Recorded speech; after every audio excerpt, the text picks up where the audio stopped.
Kant escribió: hay dos cosas que llenan mi mente de admiración y respeto, el cielo estrellado sobre mí y la ley moral dentro de mí. Para mí son pruebas de que hay un Dios por encima de mí y dentro de mí. La ley moral, ese llamado interior que impulsa al ser humano a hacer el bien y evitar el mal, es una ley universal. Ningún hombre se impone esa ley a sí mismo. Solo un ser superior al hombre puede establecer una ley moral que obligue a toda la humanidad. Dios ha grabado esa ley en la conciencia de cada persona. Y junto con ella ha puesto también el remordimiento, que aparece cuando actuamos en contra del bien. El Concilio Vaticano II lo expresó de esta manera. En lo profundo de su conciencia, el hombre descubre una ley que él no se da a sí mismo, pero a la cual debe obedecer. Esa voz resuena continuamente en el corazón, invitándolo a amar y hacer el bien, y a evitar el mal. Haz esto. Evita aquello. Porque el ser humano lleva escrita en su corazón una ley puesta por Dios. Todos los hombres, de una u otra manera, saben interiormente que existen acciones buenas y acciones malas. Y de ello da testimonio la propia conciencia. El remordimiento es algo que está por encima de nosotros mismos. Precisamente ese remordimiento constituye, según este razonamiento, una señal de la existencia de Dios. Porque supone reconocer la presencia de un ser superior que ha inscrito en nuestro interior la diferencia entre el bien y el mal. Por eso un asesinato continúa pesando sobre la conciencia aunque nadie lo haya visto. Aunque jamás llegue a descubrirse. Aunque no exista ningún castigo humano. La conciencia continúa hablando. La conciencia es esa voz interior que impulsa al bien y denuncia el mal. Y surge entonces una pregunta. ¿Quién, sino Dios, puede penetrar hasta lo más profundo del corazón humano para llenarlo de paz cuando obra el bien y de remordimiento cuando ha obrado mal, aunque nadie haya sido testigo? 1.19 Dios también se da a conocer por la fe. Además de poder conocer a Dios mediante la razón, también podemos conocerlo por la fe. Es el mismo Dios quien nos revela quién es. Nos revela lo que ha hecho. Lo que nos ha dado. Lo que nos promete. Lo que nos enseña. Lo que le agrada. Y aquello que espera de nosotros. 1.20 El número de oro. Existe un hecho muy curioso en la naturaleza. Se trata del llamado número de oro. Su valor es 1.618033398, y continúa con una sucesión infinita de decimales. Este número determina la llamada proporción áurea, considerada desde la antigüedad como la base de la armonía y de la belleza.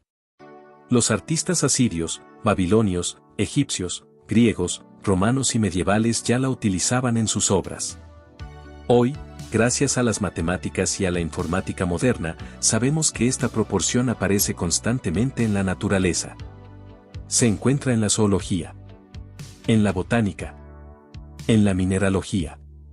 Y está presente desde el mundo microscópico hasta las mayores estructuras del universo. Da la impresión de que constituye uno de los principios fundamentales sobre los que está construido el cosmos. Esto recuerda las palabras del libro de la sabiduría. Todo lo hiciste con medida. 2. A Dios no lo hizo nadie. 2.1. Dios es eterno. Dios nunca comenzó a existir. Siempre ha existido. Y nunca dejará de existir. No tiene principio. No tiene fin. Dios es eterno. El filósofo Boecio definió la eternidad como la posesión total y simultánea de una vida interminable. Sería absurdo afirmar que hubo un momento en el que no existía absolutamente nada. Porque, si realmente no hubiera existido nada, jamás habría podido comenzar a existir algo. No existiría ningún ser. Ni creado por otro, porque no habría existido nadie para crearlo. Ni creado por sí mismo, porque es imposible que algo que no existe pueda darse la existencia. Nada puede ser causa de sí mismo. Porque para producir un efecto es necesario existir primero. Por eso, si en algún momento hubiera existido únicamente la nada, todavía hoy seguiría existiendo únicamente la nada. Nada habría podido comenzar a existir. Como decía el filósofo francés Claude Tresmontant, si en un momento dado nada existe, nada existiría eternamente. La nada absoluta no puede producir ningún ser. Pero la realidad es evidente. Nosotros existimos. Vivimos en un universo lleno de seres de toda clase. Y si hoy existen seres, necesariamente ha debido existir desde siempre un ser que nunca comenzó a existir. Un ser eterno. Un ser que es la causa de todo cuanto existe. A ese ser lo llamamos Dios. El profesor Lindner, catedrático de Química Técnica en la Universidad de Karlsruhe, afirmaba: es necesario aceptar una causa anterior al mundo material. Por su parte, Alan Sandage, uno de los más destacados astrónomos del siglo XX y colaborador de Edwin Hubble, expresó: Dios es la explicación de que haya algo en lugar de nada. Esa fue también la gran pregunta formulada por el filósofo Martin Heidegger. ¿Por qué existe algo en vez de nada? En una ocasión alguien preguntó: si Dios creó el universo, ¿quién creó a Dios? La respuesta es sencilla: nadie. Porque Dios es el primer ser. Y el primer ser tiene que ser eterno. Si otro lo hubiera creado, entonces ese otro sería el verdadero primer ser. Y ya no hablaríamos de Dios. También suele hacerse otra pregunta. Si Dios creó el universo, ¿dónde estaba antes de crearlo y qué hacía? Esa pregunta parte de una idea equivocada. Dios no está limitado por el tiempo ni por el espacio. El tiempo existe porque existe el cambio. Y el espacio existe porque existen las cosas materiales. Pero Dios está por encima de ambos. Antes de la creación del universo no existían ni el tiempo ni el espacio tal como los conocemos. En este sentido, Albert Einstein afirmaba: si desapareciera toda la materia, desaparecerían también el espacio y el tiempo. 2.2. Los dos modos de existir. Para comprender mejor todo esto, conviene distinguir dos maneras posibles de existir. 2.2. Los dos modos de existir. Para comprender mejor este tema, conviene distinguir dos maneras de existir. La primera es el ser contingente. Un ser contingente es aquel que no posee la existencia por sí mismo, sino que la ha recibido de otro. La segunda es el ser necesario. Un ser necesario es aquel que no ha recibido la existencia de nadie. Existe por sí mismo. No depende de otro para existir. Y precisamente por eso existe necesariamente. No puede dejar de existir. Dios es el único ser eterno e increado que existe de esta manera. Es el ser necesario. Existe desde siempre. Nunca comenzó a existir. Nunca dejará de existir. Su propia naturaleza es existir. No depende de nada ni de nadie.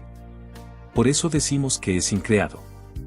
En cambio, el universo es limitado en el tiempo y en el espacio. Por eso decimos que es contingente. La materia cambia constantemente. Se transforma. Tiene extensión. Está compuesta de partes. Puede dividirse. Todo ello indica que también es contingente. Todo ser limitado manifiesta una carencia. Y todo lo contingente, como demuestra la filosofía, no puede ser increado. Llamamos seres contingentes a todos aquellos que podrían no haber existido. Pueden existir antes o después. Pueden cambiar. Pueden nacer. Pueden morir. Pueden modificar su tamaño, su forma o su lugar. El ser humano. Una flor. La tierra. Todos ellos son seres contingentes.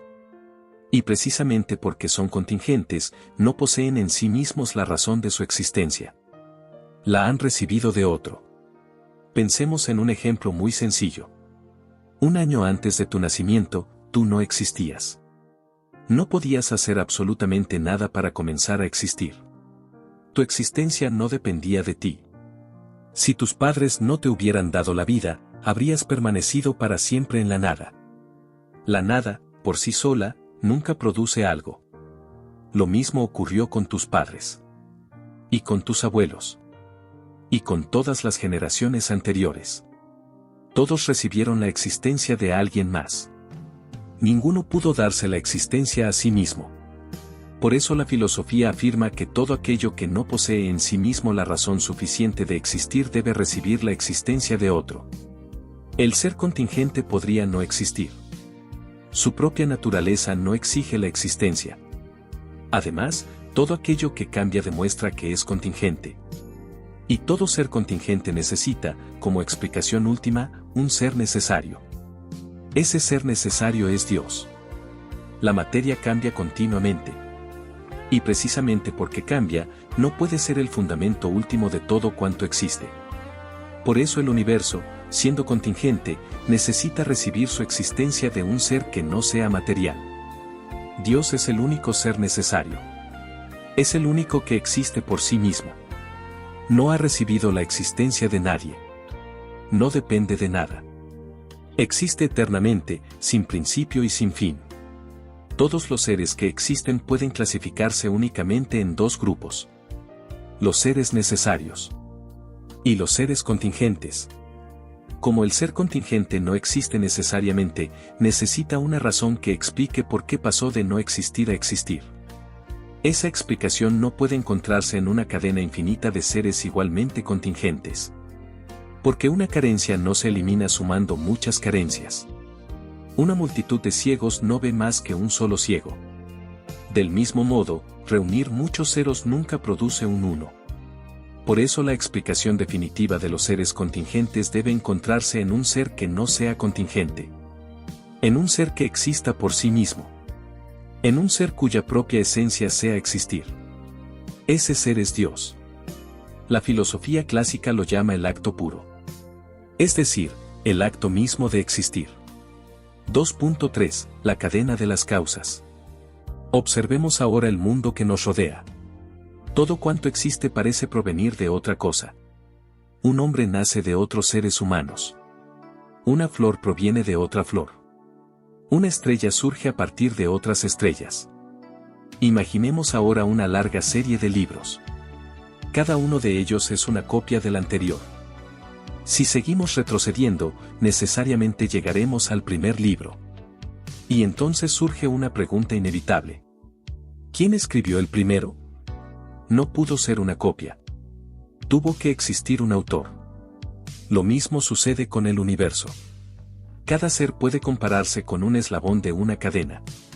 Cada eslabón está sostenido por otro. Cada uno recibe de otro su existencia. Pero si seguimos ascendiendo por esa cadena, llegaremos finalmente al primer eslabón. ¿Quién sostiene ese primer eslabón? No puede sostenerlo otro eslabón. Porque entonces ya no sería el primero.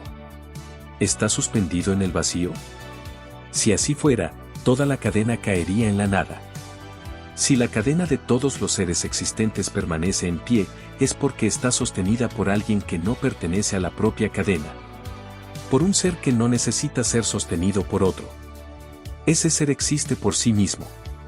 Y ese ser es Dios. Dios sostiene continuamente la existencia de todo cuanto existe. Podemos entenderlo mediante otra comparación. El sol hace posible la vida sobre la tierra. Si el sol desapareciera, desaparecerían también la luz y el calor. La luna dejaría de reflejar su luz. La tierra quedaría sumida en la oscuridad. Sin calor no habría evaporación.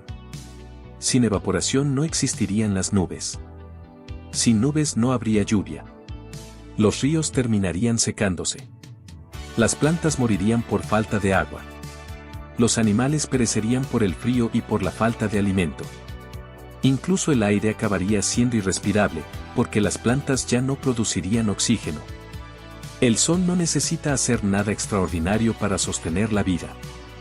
Basta simplemente con que exista y permanezca donde está. De manera semejante, Dios sostiene continuamente la existencia de todo el universo. Si dejara de sostenerlo, todo volvería a la nada.